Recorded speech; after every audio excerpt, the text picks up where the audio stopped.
We are on chapter 27 of Mrs. Frisby and the Rats of Nim. Chapter 27 is called The Doctor. The next morning, Mr. Fitzgibbon started the larger of his two tractors, the huge one he kept in the barn, the one that pulled the combine in the autumn harvest. With help from Paul and Billy, he bolted the big bulldozer blade to the front of it, rumbled it up through the barnyard gate, and stopped it near the rosebush. "We'll wait until they come," he said, turning off the engine. Mrs. Frisby could not bear to watch, and yet even more she could not bear not to watch. She knew there was nothing to be gained by it, nothing she could do. Yet how could she stay at home when the 10 rats, including Justin and Brutus, were waiting bravely underground? She could not. She thought at first of her watch hole in the corner post. Then she decided against it. Nearer to the rosebush on the edge of the woods stood a hickory tree, its scaly bark like a ladder inviting her to climb.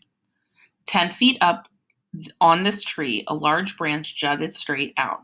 On this branch, up close to the trunk, she had the vantage point from which herself unseen could look down on the rosebush and also see into the woods to the blackberry bramble where, though she had never been in it, she was sure the rat's rear exit must be hidden.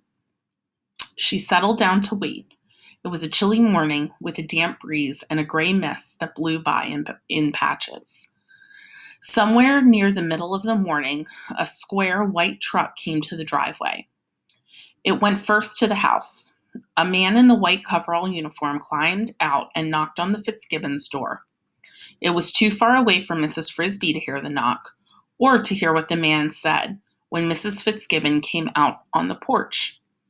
But 10 seconds later, Billy ran from the house to the barn, where Mr. Fitzgibbon was working.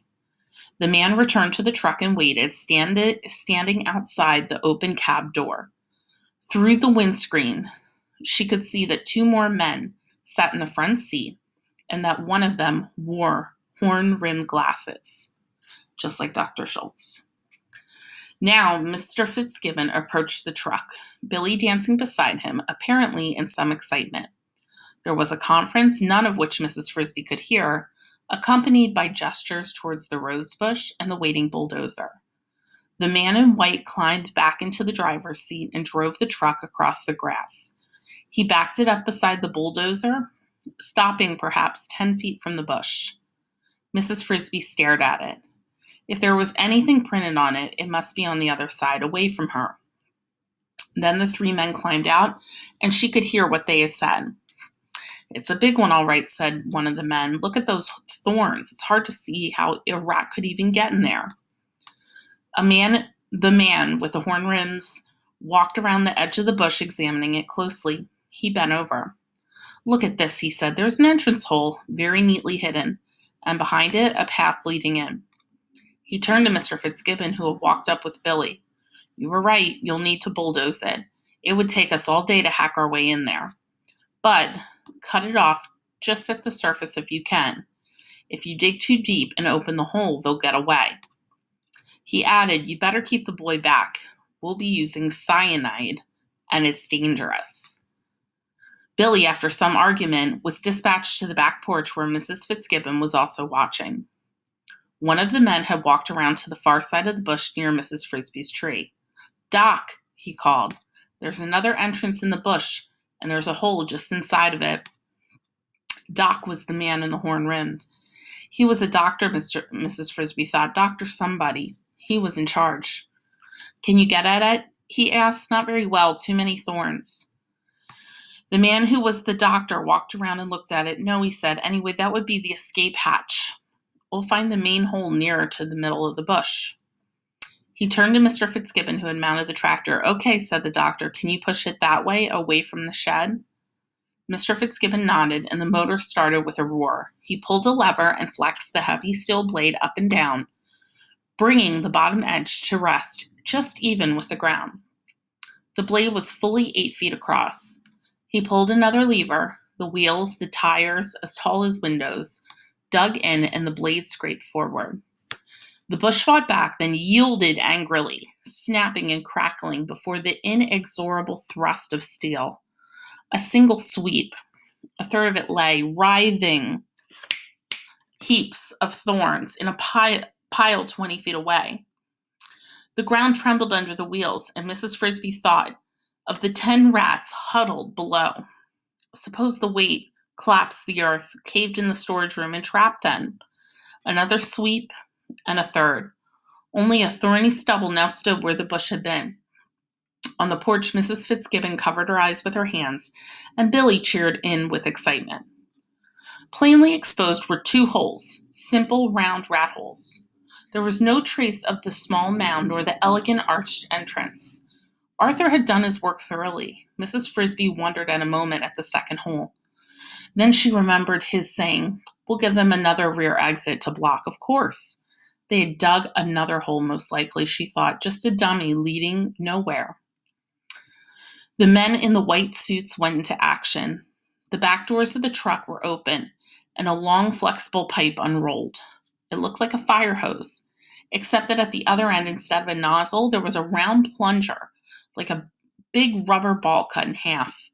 One of the men donned a mask with a glass visor and a tube that ran to a pack on his back, a gas mask. The masked man pulled the hose over the center rat hole and pressed the plunger over it, covering it completely. From the back of the truck, the other took a large box made of wood and wire, almost a yard wide, and placed it over the second hole. It was a cage, but half of its bottom was a trap door, neatly mounted on hinges. This they raised, placing the open part directly over the opening earth. Then they backed away, one of them holding a tripcord, which would close the trap door after the rats were inside. "All set?" the doctor called to the man in the mask. The mask nodded. "Keep back now," said the doctor to Mr. Fitzgibbon, who had left his tractor to watch. He walked to the truck, reached inside, and turned a switch. Mrs. Frisbee heard a soft throb of a pump. Now. She turned and watched the blackberry bramble in the woods. Would they hear the pump? Where were they? Oh, let them come out. Almost a minute passed. The men in white watched the trap. Nothing moved. Then she saw it. Behind the bramble, half hidden in a swirl of mist, a gray-brown shape. A rat shaking earth from his ears. Another, then 3 more. They huddled in silence, waiting. More. How many? 10? 7. Only 7. Where were the other 3? Still they waited. Then, as if by agreement, they stopped waiting. They ran. All 7 of them, not back into the woods to safety, but out of the woods, towards the stubble of the rosebush, towards the men. At the edge of the bush, they stopped as if in confusion, ran to the left, ran to the right, and then fled back into the woods again. Now they were out of sight of the men, but not of Mrs. Frisbee. Instantly, they regrouped behind the blackberry bramble and charged out again, but this time in smaller numbers. First 2, then 3, then 2 again. She saw what they were up to. They were not in the least confused. They were making 7 rats look like 20 rats, or 40, a steady stream of them. In the midst, in the hectic running, turning, hiding, she could not tell whether or not she recognized any of them. The men shouted, "Look at that, a pack of them. How'd they get out? Get the nets." The doctor turned off the pump. The man with the hose pulled off his mask. As a new wave of rats danced along the edge of the clearing, all 3 men ran to the truck and from it pulled long-handled nets. But Mrs. Frisbee, up on her branch, was staring at the blackberry bush again. She saw something that all the others, including the rats, did not see. An 8th rat had come out. He emerged running, but then he stumbled. He got up and ran again, this time more slowly, circling vaguely to the right. He did not seem to know where he was going. He reached a sparse thicket of saplings almost out of her sight, and there, abruptly, he fell over on his side and lay still. Meanwhile, all 3 of the men, holding their nets low, ran across the stubble towards the parade of rats.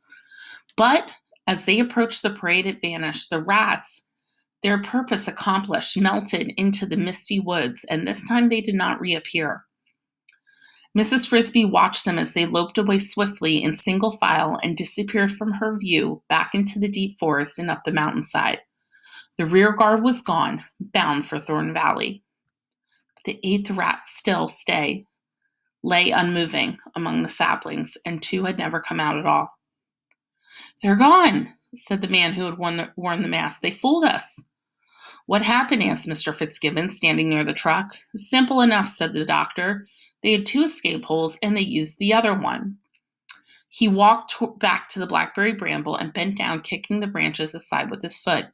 "Here it is," he said. "Quite a long tunnel, one of the longest I've seen." To the other 2 men, he said, "Get the pick and the shovels." For half an hour they dug, laying an open trench along the tunnel. From her angle view in the tree, Mrs. Frisbee could see only the top of this trench and not down into the bottom. Still, she watched, saying to herself, perhaps there were only 8. Maybe they decided that 8 would be enough. Then one of the shovels broke through into the air, and they had come to the rat storage room. "There's 2 of them," said one of the men, and her heart sank. Who were they? She wanted to run and look, but she did not dare. "Careful," said the doctor. "There may be some gas in there. Let the wind blow it out." "Phew," said one of the men. "That's not gas, that's garbage." "Open it up a little more." One of the men wielded a shovel for another minute, and then the doctor peered in. "Garbage," he said. "Last night's dinner. Garbage and 2 dead rats." Mrs. Frisbee thought, "He sounds disappointed." "Only 2, said Mr. Fitzgibbon. "Yes, it's easy to see what happened. In a hole this size, there would have been a couple dozen at least. But these 2 must have been up at the front near the tunnel. They got a whiff of the gas, and it killed them. But before they died, they must have warned the others. So the rest ran out." "Warn them," said Mr. Fitzgibbon. "Could they do that?" "Yes," said the doctor. "They're intelligent animals. Some can do a great deal more than that." But he did not elaborate. Instead, he turned to one of the men. "We might as well take these 2 back with us." From the truck, the man produced a white paper sack and a pair of plastic gloves. He pulled the gloves on, reached into the hole, and placed the 2 dead rats into the sack. He did this with his back to Mrs. Frisbee, so that she never even got a glimpse of them. "All right," said the doctor, "let's close it up." They shoveled the earth back into the trench and returned to the truck. "You'll let me know if they have rabies," said Mr. Fitzgibbon. "Rabies," said the doctor. "Yes, of course, but I doubt it. They look perfectly healthy." Perfectly healthy, thought Mrs. Frisbee sadly, except for being dead. She looked into the woods over towards the saplings where the other rat lay. Was he, too, now dead? To her surprise, she saw that he was moving. Or was he? In the midst, it was hard to tell, but something had moved. After the truck had left, Mr. Fitzgibbon stood looking at the ruin of the rose bush. He seemed vaguely puzzled and disappointed. He must be wondering, she thought, whether it had been worth it just to exterminate 2 rats.